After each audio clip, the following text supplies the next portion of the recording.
Hey, Josh, how's it going? Hey, good. I'm back. It's good to be back. I missed you guys last week, but it looked like you had a good show. I did catch it afterwards. So yeah, how are things? You looks like you had a fun week in Yeah, it was, Chicago, and now it you're was a good back. week. Yeah, GTI previously CompTIA.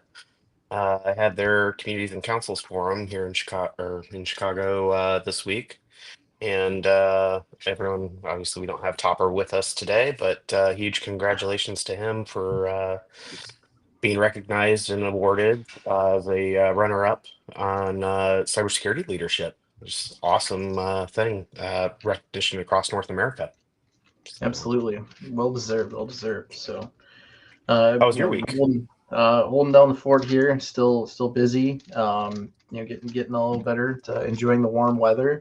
I was out this morning. Got my miles in, and we're supposed to be actually hammered tonight with what they're calling the what is it the atmospheric bomb or something like that. In any case, it's supposed to start thunderstorming at 6, and it was 70 degrees yesterday.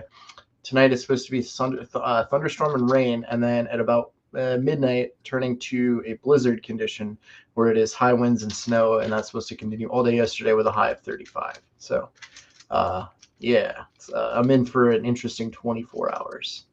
Yes, I heard there was some wild weather that was going to be moving across the Midwest tonight and tomorrow, it sounds like. So, Is that coming yeah, all the way over to you, or are you past the danger uh, zone? I'll catch a little bit of it, but Yeah. hopefully, yeah, not too. I prefer boring if I can. Same cyclone bomb. That's what it's called. Yeah. Yeah. But Speaking of those fun things, did you stay up for the blood moon last night? I did not. I mean, I like midnight is usually that's like as late as I can get. So I think I saw it and I was like, I gotta stay up to like 2 a.m. No, that's okay. I'll pass this Yeah. time. No, I'll Um, catch it in pictures. exactly. So we got your current events, we got your weather. Now we need to go to the sports real quick. Lots going on in the Hey, NFL with trades and signings. My I'm happy Panthers are about looking baseball. good. Yeah. What's baseball? This round ball that yeah, Yeah, Cubs are still lead. Cubs are I still was in doing a, good, at least better than the Rockies right now. So that's always good. I was in a GTM meeting with some members of my team yesterday, and we're planning the next couple of weeks of meetings because we meet every Thursday. And they're like, "Oh, well, the 27th we're not going to be in because of opening day," and they're like, "Oh yeah, yeah, that's right." And I was like, what are you guys talking about? What's opening that day?" And they look at me like I'm just crazy, and they're like, "Yeah, Padres opening day." I'm like, come on, man. The closest baseball team I have here, like I'm between probably the Rockies and the White Sox or the Cubs. Like I don't have anything near me, so it's hard for me to root for that. But they're trying to convince me I should become a Padres fan. So we'll see. I mean, I Don't typically do it. don't pay Don't do attention to it. baseball until the playoffs. Well, we have some awesome guests to join us today. Might as Yeah, we well sure do. introduce and bring them in. Bringing back Paul that joined us from the UK, a week or two ago here. And I know you had a busy week with IT Nation Europe going on out there.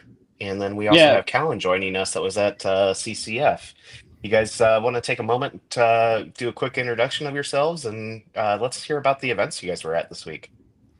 sure. Okay. My name's Paul Croker. I'm, as you say, over the pond here in the UK. We've had a hectic week this week, but a good hectic, very positive. Just come back from IT Nation Connect in Europe in London. Fantastic event, really, really good. Spoke to loads of MSPs, and the general sense and feel was it was great on the education front. The speakers were great. I'm not just saying that because I was involved in one of them, obviously, because that would be wrong. I actually found out from other people as well. That's awesome. And also able to represent the tech degenerates over in the UK as well, in Europe for the first time. So that was super cool. Flying the flag, I have a little coin here. So thank you guys for that. Thank you, Good. sir, for Getting helping out. banging the drum over this side of the pond to show and point out the good stuff that you guys are doing. So thank you. That's a point. I'm a little jealous of that, Henry. I'm going to need to figure out how I need to earn one of those. So that's my collection here. Callan? Yeah. How are you doing, bud? Doing good. Ended up on a early flight this morning, so a little froggy in the throat, and also all the talking you do at the conference. But it was another good show, Callan Sapien. I know some people, don't know others, so I've been in the channel a long time. Started as an early employee at ConnectWise and jumped around quite a bit now, and spent the last week out at GTIA in Chicago on the data council and getting to connect with everybody. And that was a really good event. I think I'm really excited about the direction that they're going post acquisition and split off. I think it was really structured well, and I think it's going to lead to really good things in the channel. So I think it's important that we have standards and practices and people leading the way, and it seems that they've doubled and tripled down on that. So it's good to see you. Congratulations to you on your win, and to all the others that won. It was great to see. Thank you. Yeah, so my favorite challenge coin. Oh, sorry. Go ahead. My favorite challenge coin is Space Force because they poke fun at both Star Wars and Star Trek nerds.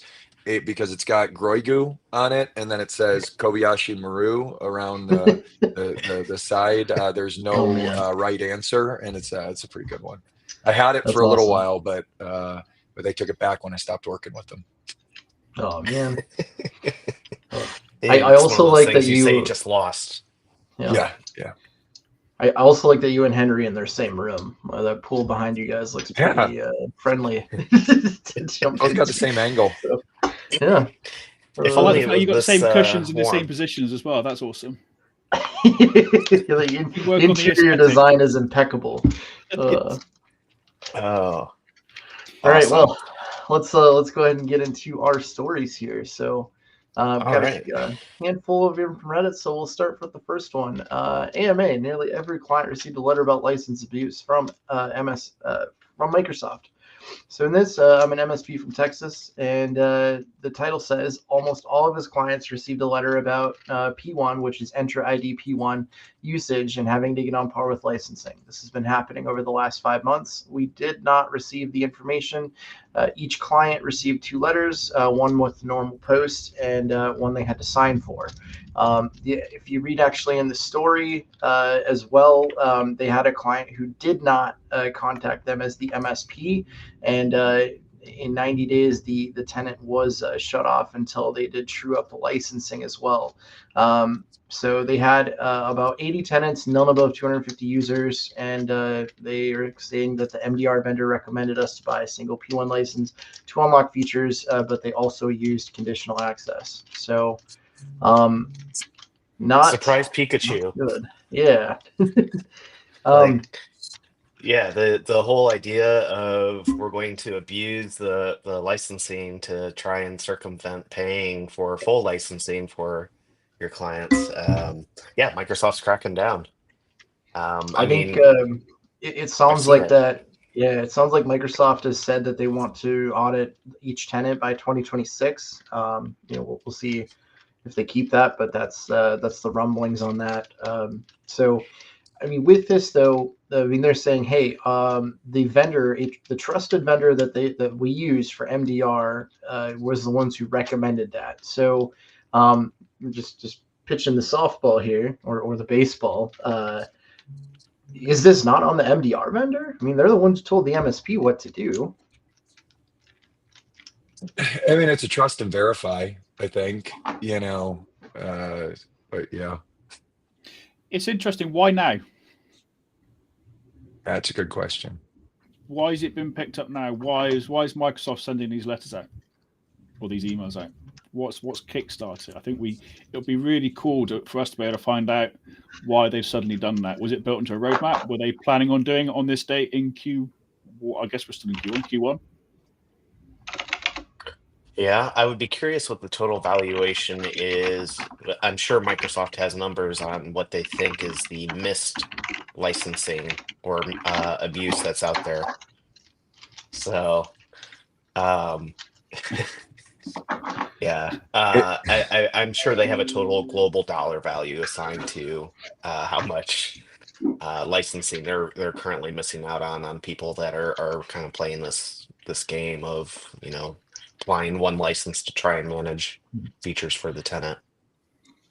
And this, I mean, don't get me like, MSP licensing is, I mean, it is something else. I mean, to try to understand it and everything, but I mean, it is unfortunately knowledge of this, like of, hey, this unlocks the features, but if you're utilizing them, then you do need a license for everybody. So, I mean, ultimately, regardless, like you guys said, trust but verify.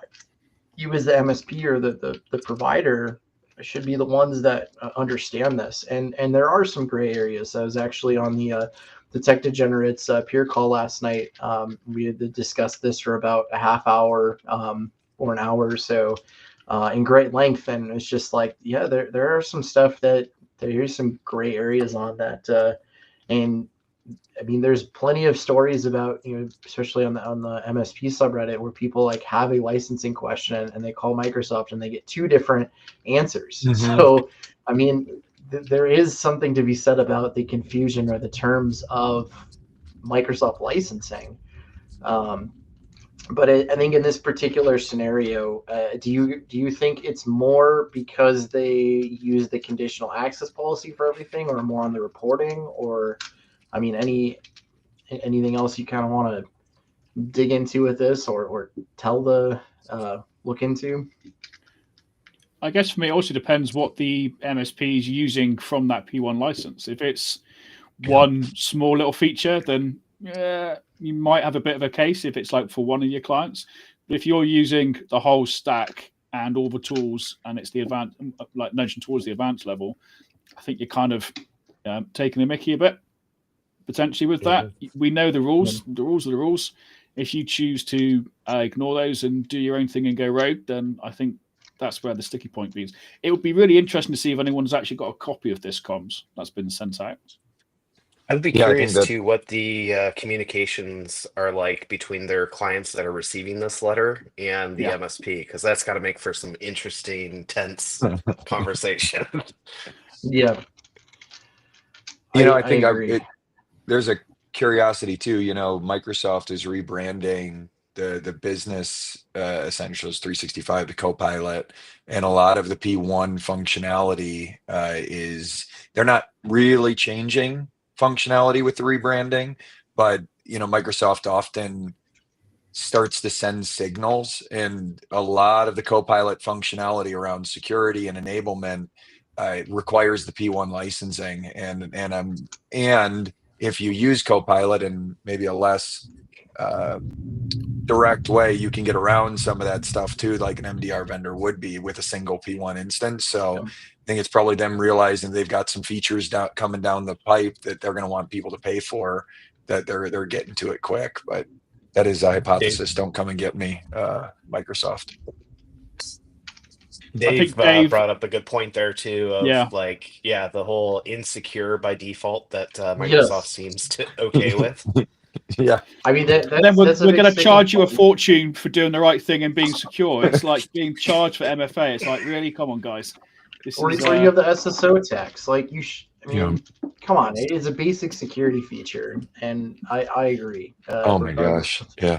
Terms, like, so how often do you think Microsoft should reevaluate, or any vendor should reevaluate what has previously been a new security practice that becomes kind of globally standard as best practice?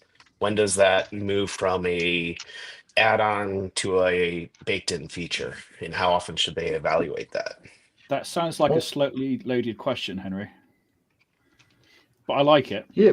I think you need to look at the basic, basic security protocols for being safe and secure should be baked in by default if you want your product to be successful and fully utilized. Yep. I think there is go ahead.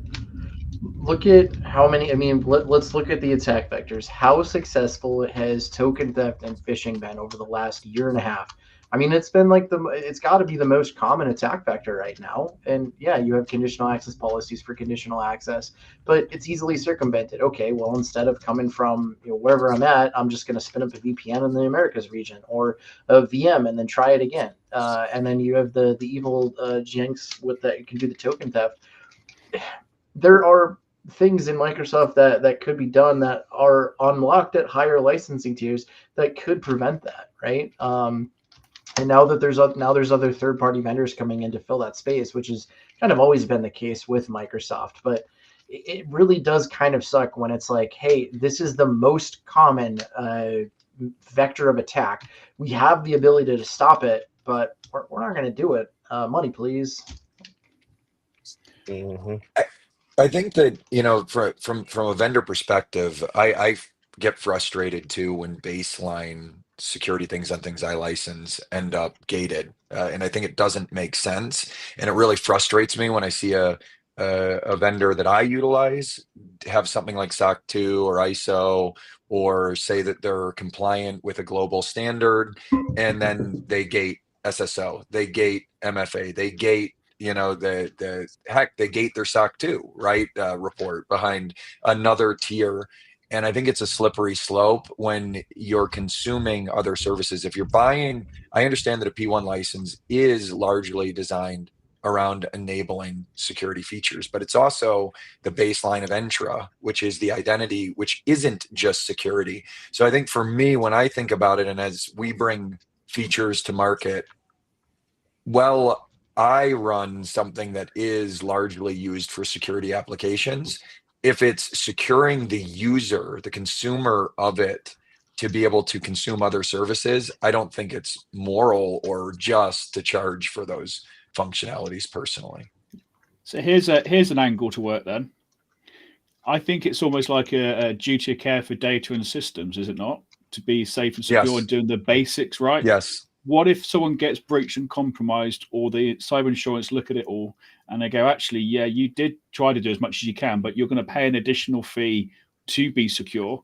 And actually, we're now not going to find you at fault. It's actually going to be the vendor or the distributor because they've charged extra for you to be basic security functions to be available. Mm. Mm-hmm. I think we will see lawsuits eventually around this, and maybe that will be what pushes some of these vendors to kind of implement better security postures, at least as a baseline. But yeah, I mean, how many financial institutions do you still work with that send SMS as a two-factor? And like, I mean, there's a number of them that just aren't going to budge on their security posture, I think, until they are that cost of the risk finally outweighs the cost of implementing proper security. But yeah, time will tell. All right, let's move on to our next story here. So this is a unhappy individual at an MSP saying that they are the only MSP supporting multiple large sites, does everything from plugging in PCs to full-scale migrations by themselves, and they're burned out.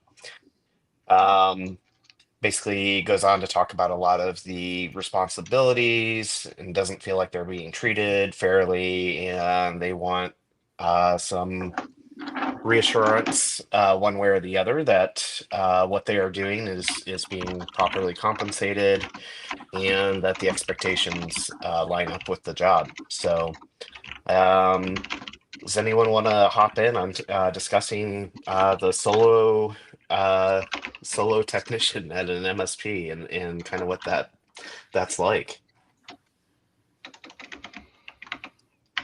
I mean, I felt like that at previous MSPs for sure. It's like, hey, we're like looking at the billable and stuff like that. But I think this is just one of those bad situations that you find himself in. And there you can gain a lot of experience fast because you're like, hey, I've done all this stuff and I've been exposed to all of this stuff, but there's only so long you can do it before you burn out. Yeah, I think we that's need I'm to remember thinking there's from only. like, good, Paul. Sorry, Henry. No, you carry on, sir. You carry on. I was gonna say I'm trying to think back to like 15 years ago when I started my MSP and like the first couple hires and like trying to negotiate and figure out how to properly scale and grow. And it sounds like this individual's MSP has not figured out defining roles and responsibilities, any processes, and what their growth plan is, especially if there's some unclear expectations about this individual's job and performance. Yep. It, I know we got to a point where we could say, okay, when as soon as we get to this particular utilization rate, we have these number of endpoints with certain number of clients, we're ready to add another person and developing out that plan. And it sounds very much like this particular MSP and the technician there. He's probably already talked himself out of his staying where he's at based on that thread. Yeah. Well, I mean, looking at the comments too, he's replied a couple of times that like he's worked till 2 a.m. a couple nights. Like he's very underpaid. He threw out 40K a year for doing all of this stuff, and he keeps saying bring it up to the owners, and they say that there's no revenue or anything to give him more. But like you have to, and I mean, at some point you're gonna realize this. Like you have to advocate for yourself because no one else will.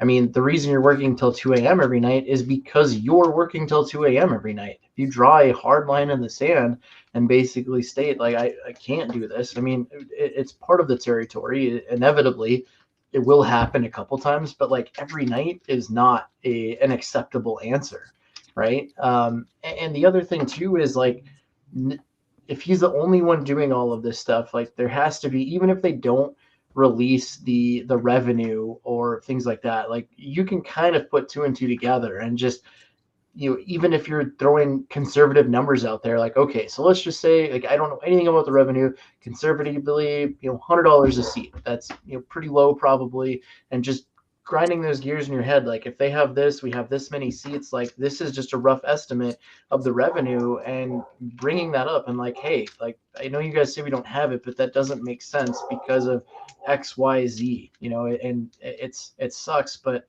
that's really, again, I think the bottom line is like you have to at some point advocate for yourself for this, and I whether you stay here yeah. or you go somewhere else, like it's on you. I absolutely agree. And this person looking at the comments and that they're in the Dallas Metroplex, so 60K a year is not livable, right? In much of that area. And it's been 2 years. And one of the ones they said it's 600 seats, right? Client. So even if you do your conservative, heck, go to the lowest bottom of the barrel like pricing. People are at like $75 a seat. You're talking, tens of thousands of dollars a month that are being brought in from that singular client. I think most entrepreneurs go in thinking that everybody's on this journey with me. And I think a lot of people, I do like to assume at least not negative intent, when you're bringing people in. But I do think that there are people that take advantage of people. When I was 16 and I started working at a mattress store, I worked there for almost 8 years all in. And I started out at $12 an hour, which was amazing as a 16-year-old. I was making double what I made at Target. And I worked and worked and worked, and I became a partner in the business, right? And I didn't know any better because I didn't go to high school or anything else. And all of my raises were being reinvested in the business. I never got to see the books or anything until I saw the books. And when I saw the books, and I realized that the owner was pulling down 300K a year, and I was struggling at 28,000, and went and confronted him for the third or fourth time, and he's like, I'm 20 years old, 19 years old, and he's like, come in, bring your bills in, I pay you a good wage. And I did the taxes one year and I saw it. And I think that you're right. You have to make those assumptions. You're smart, right? As a human, you're obviously doing technical work. You can do math. Like I should have done the math with the mattress store, right? Like I'm looking there, we're selling beds that I know cost us $200 for 1,500 and 2,000. We're selling 8 a day. Like they could afford more than more than $12 an hour. But and I'm not, don't want to victim blame on there, but I think there is a point where you gotta say, like, you're being taken advantage of, and step back, especially in a I mean, competitive market like that.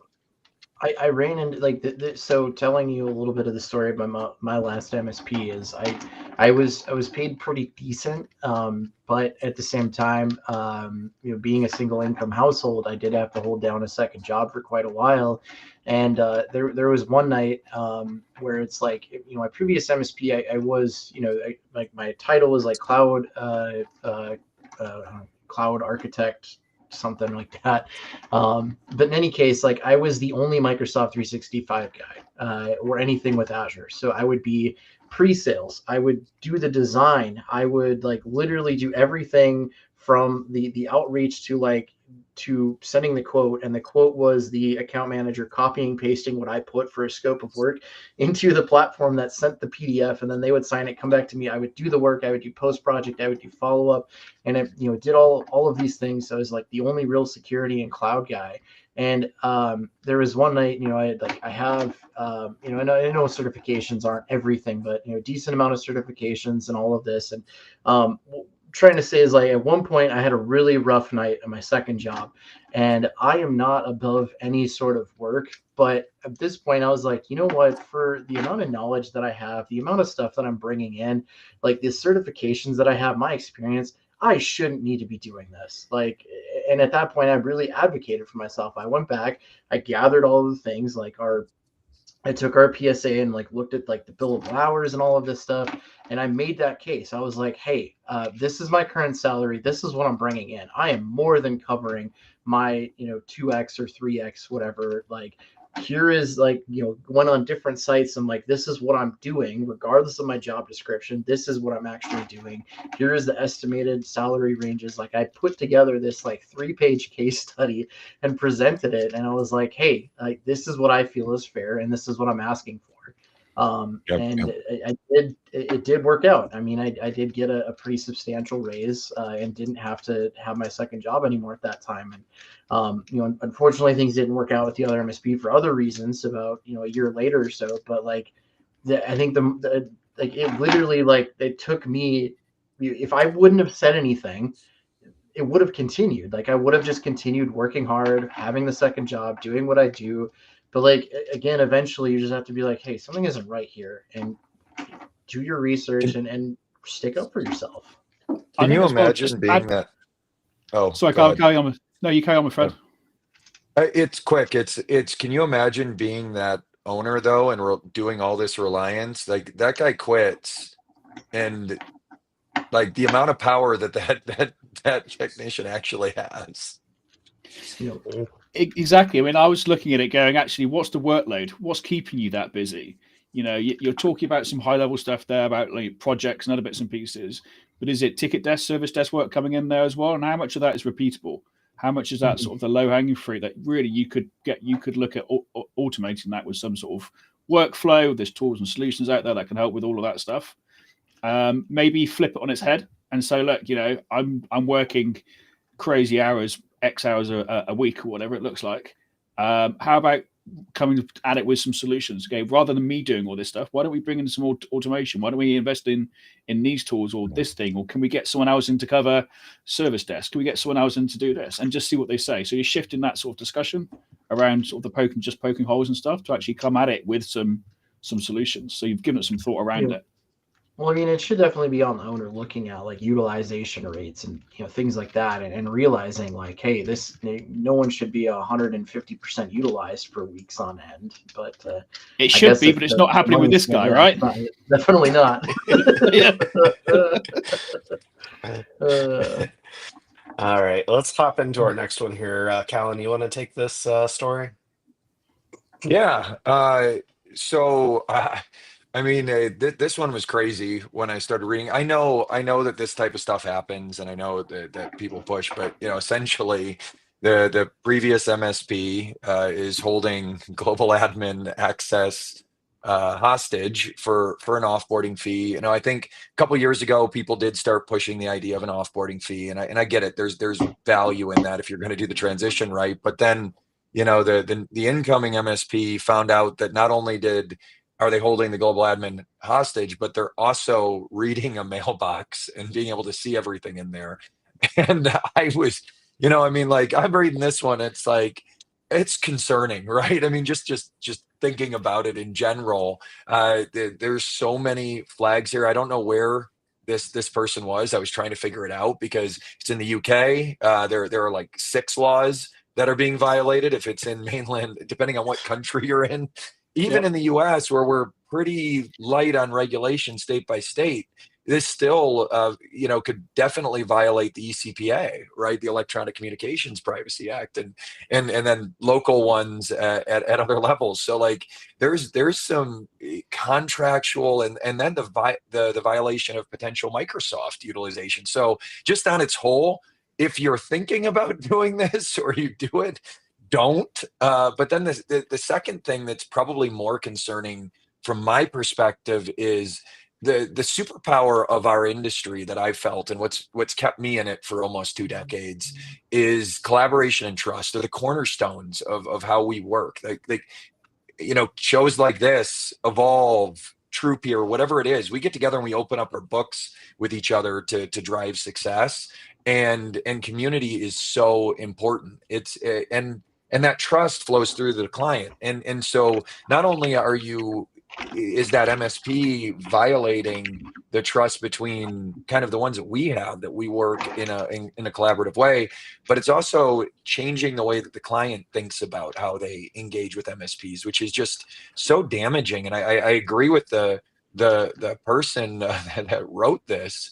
I mean, and I'd be documenting everything. I would be looking at everything that I could do, because if I'm the end customer, I'm probably threatening legal action. And I can tell you, I've looked at thousands of lawsuits with MSPs, and our industry tends to lose by default because the judicial system in the US, at least, they still think of IT as mysticism.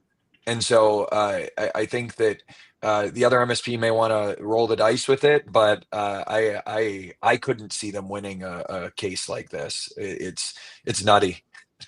Yeah. I want to throw one, just playing devil's advocate here, is instead of it being malicious, what if the old MSP was just a remnant of them troubleshooting those mailboxes?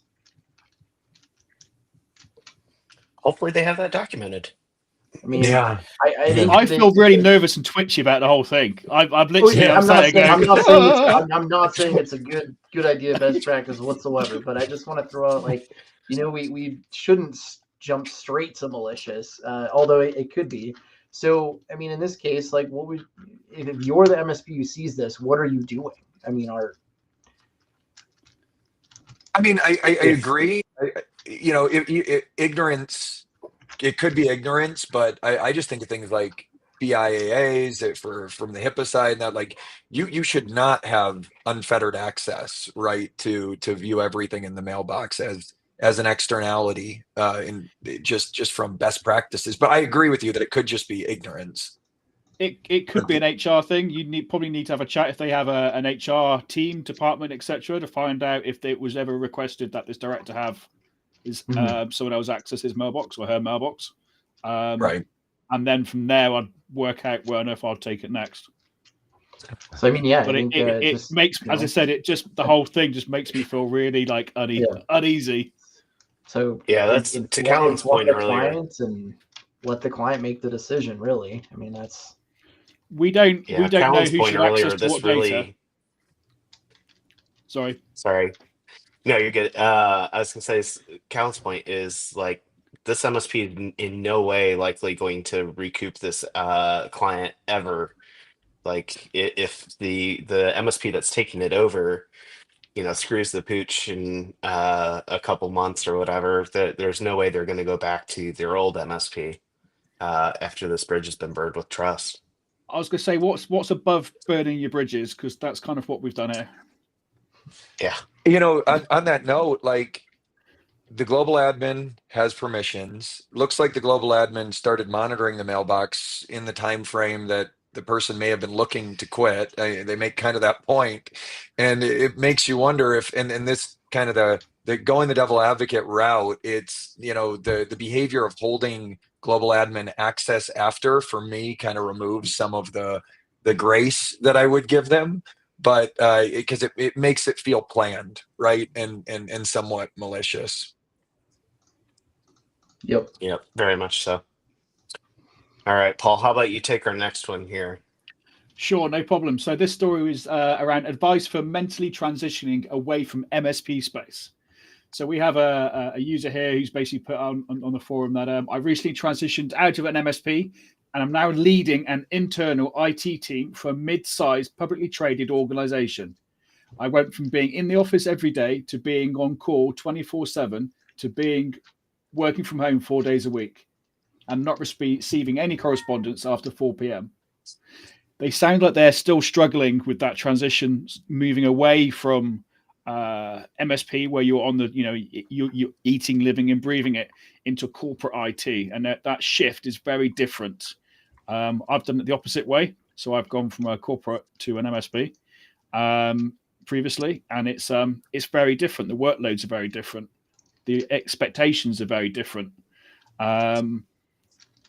And I think it comes back to some of the conversations we were saying earlier. You know, you need to set some guardrails yourself, and you need to acknowledge that you've moved from one into another. Yeah, that's it's definitely a different mentality for sure between an in-house or internal IT versus MSP. I'm sure we can all have stories about some of the trying to find a work-life balance in the MSP space is less respected than, say, in an internal IT department. Not all internal IT departments, but it's definitely in bulk seems very different. So I can sympathize, I suppose, with having to try and transition like that. I think I can liken it to the good old RIM and BlackBerry days, right? So when this suddenly bolted onto the scene, I know we nicked them crackberries, right? Because they became highly addictive. You were picking up your emails, SMS messages, talking with teams, talking with management, talking with end users. It was flowing all over the place. And I was a Bez administrator back in my day. God, I'm showing my age now. It was a little while ago. Setting it all up and playing around with it here in the UK. And it was a challenge. And the organization had to suddenly realize, hang on a second, we are now encroaching onto people's time away from the office, which we're not contracted to work with them over. And we need to set up some rules and some guidelines. So they put together some policies and procedures around how to manage that. But it doesn't sound like he's or this person has those sort of procedures in place because you've made the transition yourself, so to speak. Be interesting to see if anyone else has got thoughts on that. Go ahead, Josh. But it is kind of jarring going from there's something going on all the time. There's always something to do, constantly getting tickets, to like, hey, I'm a little bit siloed. I mean, that's typically with your internal IT is kind of, you're in charge of one thing versus hundreds of different systems. So it definitely can be jarring, but utilizing that time, finding things to do, or just getting used to it. I mean, there are pros and cons. Some people enjoy the MSP side much more. Some people enjoy the internal IT side more. I know, like, when I was contracted and did internal IT for about a year and a half, it was much different, because I'm like, cool, this is all I'm doing. I'm all in charge of this. And there was some days where I'm just like, I feel like I haven't done anything today. Or like you're doing like the quarterly like sprints and stuff like that, and you're like, what the hell did I even do the last 3 months? Like, did I do anything? But the other side too, I was going to say, like, it can also vary from MSP to MSP. As case in point, again, when I went from the old MSP to my current one, it was like, hold on, I don't have to know everything about the licensing. Like, we have a procurement guy that I can trust who's good, and like, I don't have to do like the scope of work and like all of this stuff. And it's like we have somebody that does that. Like, oh, this is cool. So like, going again from MSP to MSP, like if you're used to being the single guy like our last story to one that's a little more mature and a well-oiled machine, you can kind of get some of that too. And you're like, oh, cool, I can focus on other things like automation or efficiencies or other things that can benefit the company. Is there You know, something that would drive you to go from enterprise to MSP and vice versa? What are those qualities of life in working in either environment that would cause you to make that jump? I mean, the biggest thing I think for me would be work-life balance. I mean, if it gets to a point where like I don't have a life outside of work, I would be looking at making that jump. But I mean, again, going to like the pros. I mean, if you're internal, there's probably, depending on your on-call rotation, there's probably, I would assume, more, or fewer after-hour calls, just because your scope isn't as wide as your MSP.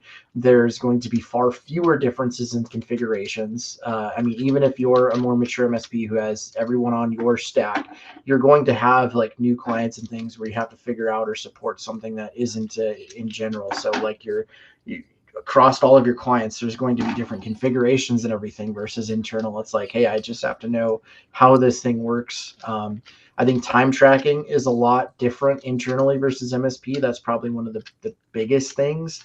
But it also comes with some cons. I mean, that's like your internal team is that's it, man. The buck stops with you. You don't really have other people that you can rely on. The scope of knowledge and a lot of it can be kind of internalized. The same thing if there's a weekend or after hours call, like it's on you. I mean, you're making the decision, you're doing it, so it can kind of feel like a little more weight on your shoulders as well. I mean, it's and you're siloed, so you might not get the exposure and the knowledge and the experience to improve your career as well. So I don't know. For me, Callan, I feel like you've done it all. So, like, do you have any perspective on, like, I, I mean, you've worked in all types of industries and different company sizes and stuff, and like, what's been I a primary driver for you? for me, actually, it's funny. I was thinking about this the other day. I had actually with Topper. I went on the podcast with him. We talked about burnout and recognizing burnout. And what's funny is a symptom of burnout can be that you're anxious over not having enough work, right? Because you're so used to it, and you get in there. There are other people though, like myself. I don't, and maybe it is like learned helplessness. Because at one point I did work 114 hours a week, right? For survival. But I am stressed when I'm not constantly engaged, right? And when it was funny, I had a couple days a few weeks ago that were slow, and I was able to take some rest, and it was wonderful. I spent more time with my kids, and I slept like shit. I mean, I slept terribly, and I woke up the next day, and I was like, man, I don't know why I slept so poorly. And my partner, she says, you didn't work very hard.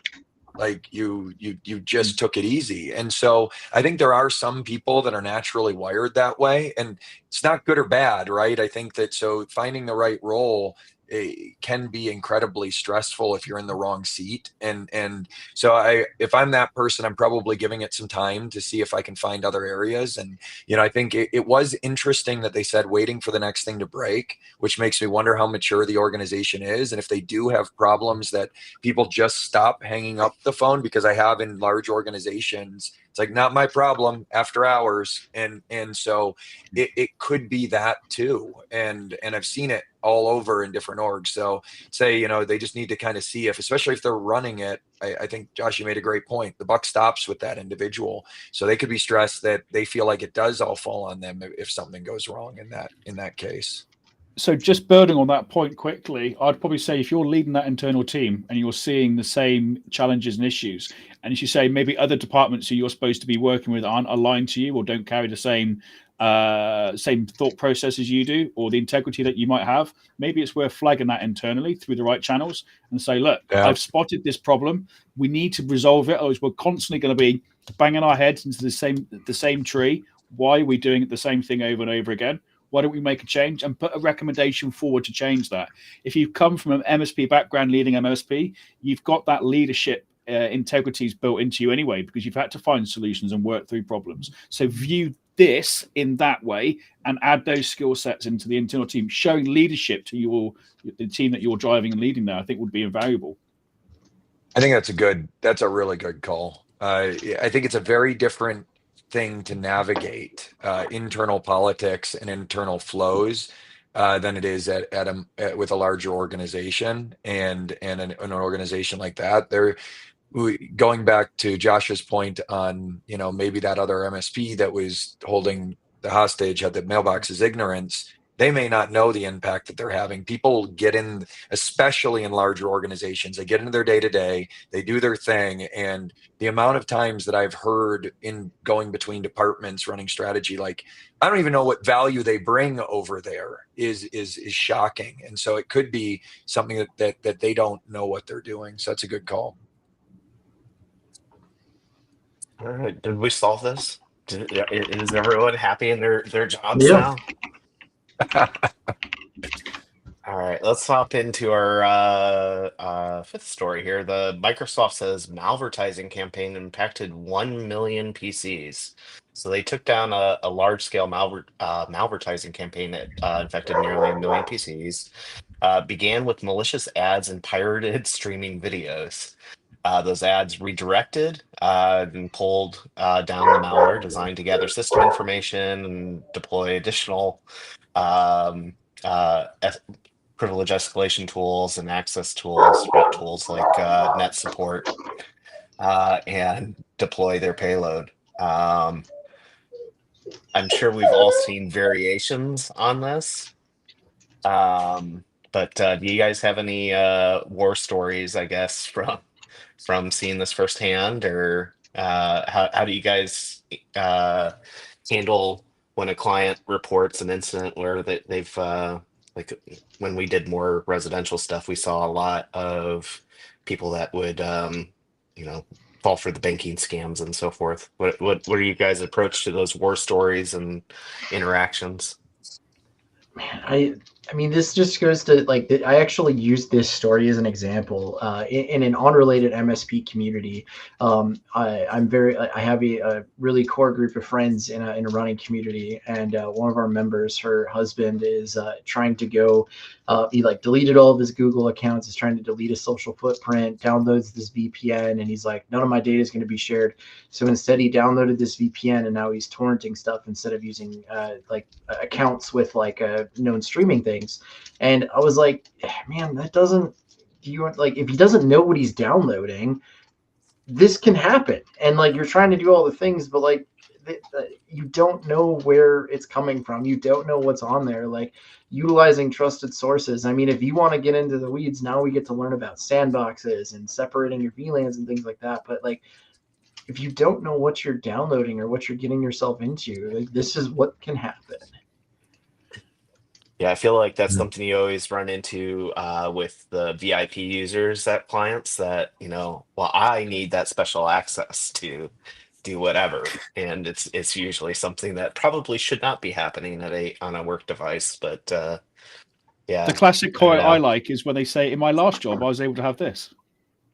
Yeah. Mm-hmm. Software X or freeware. And that just makes me, feel quite nervous when we start hearing people say, yeah, but it's free. And there's no problem with it. It's like, right, okay, really? It's free. You're the product. Yeah, exactly. Great. All right. But I think it comes Josh, back. It comes back to the individuals, doesn't it? It's the squidgy person in this. That's the challenge, and understanding the why. We don't trust it if people come up to us and say, hey, bump into the street. I'm going to give you some £50 or $50. Can you do this for me? They're not going to do it. Yet we see when they get prompted with stuff like this, they're like, hell yeah, you can have I'll fill this format, no problem. It's like, really? I'll download that. Well, download that piece of software. Yeah.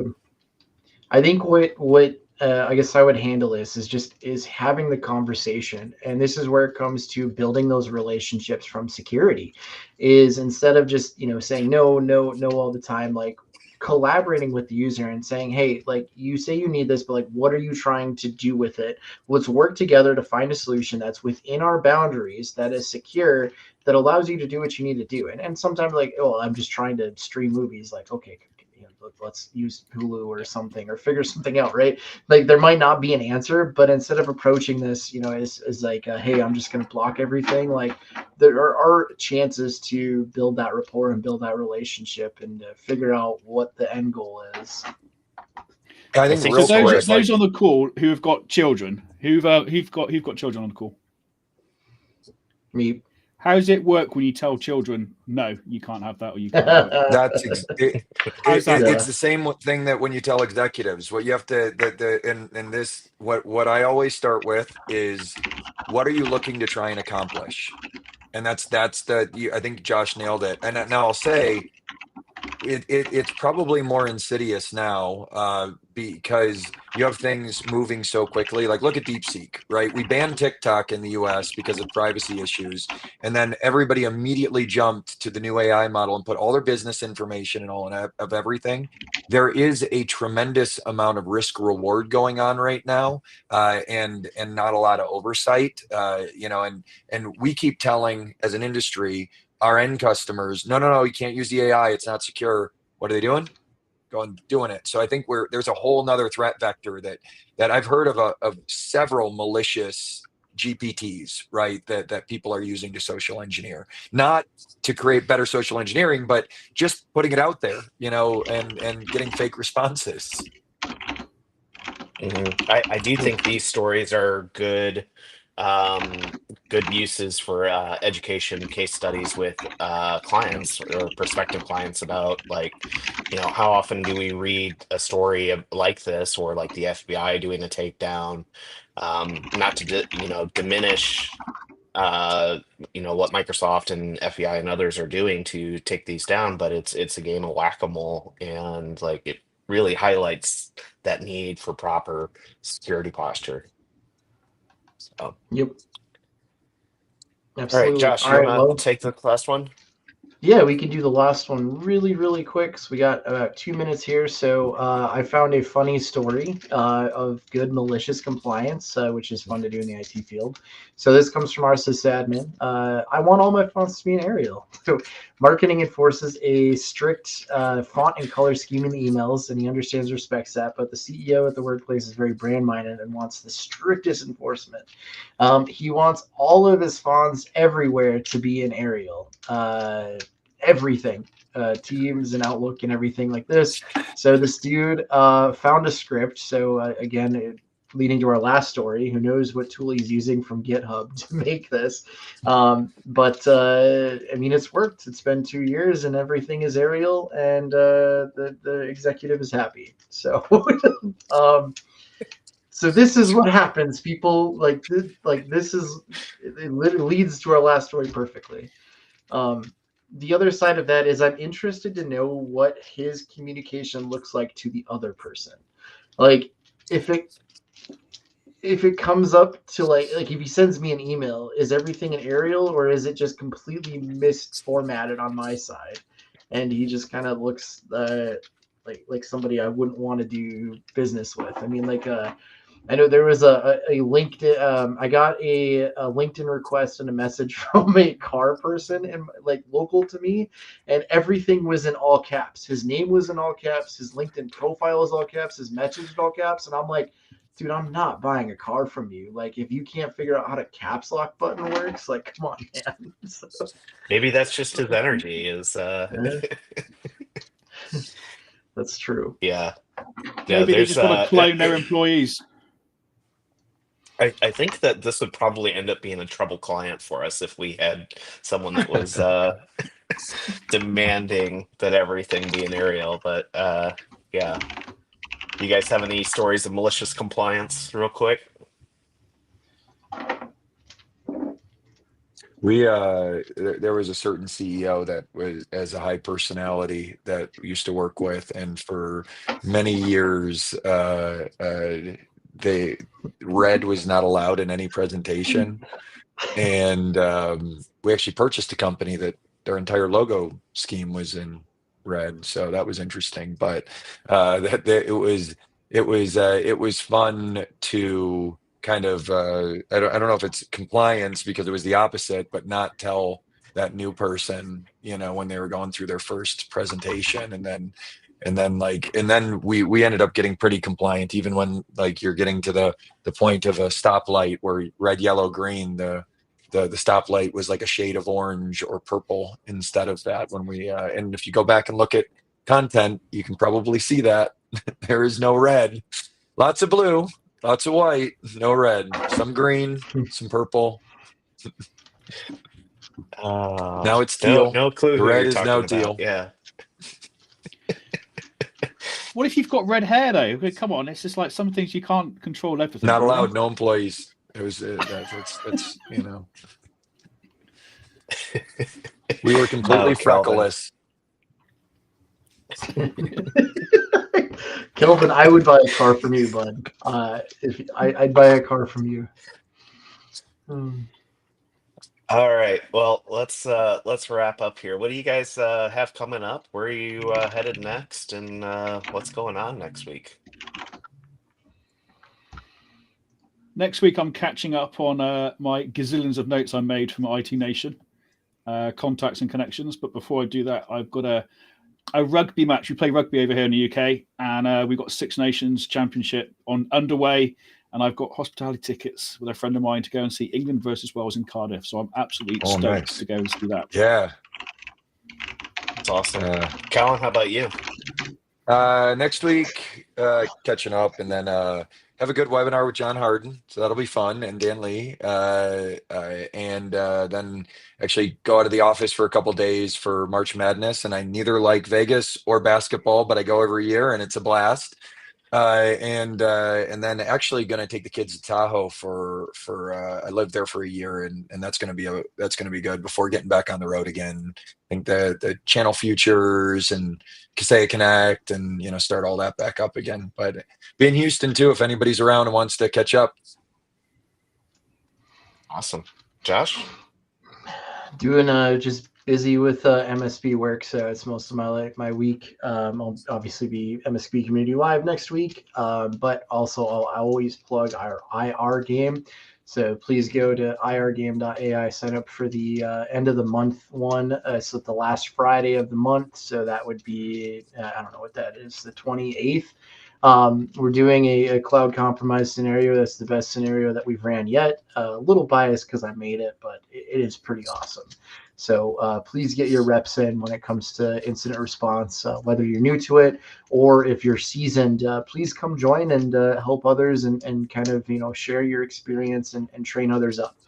In any case, it's a event you won't want to miss. Yeah, please check it out.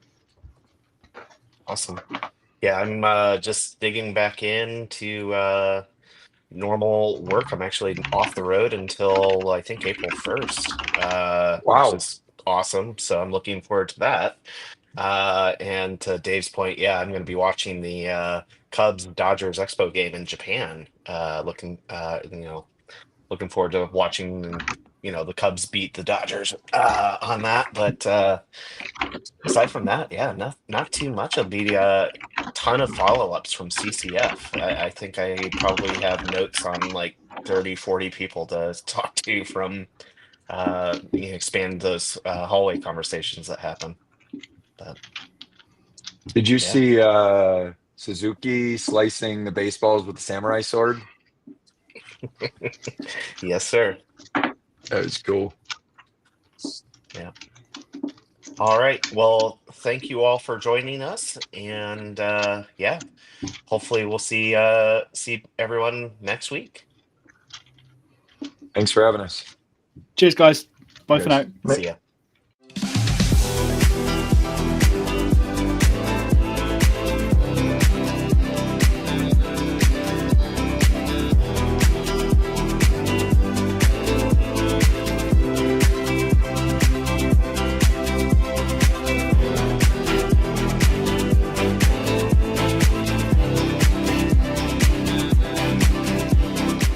This has been a broadcast of the MSP Media Network.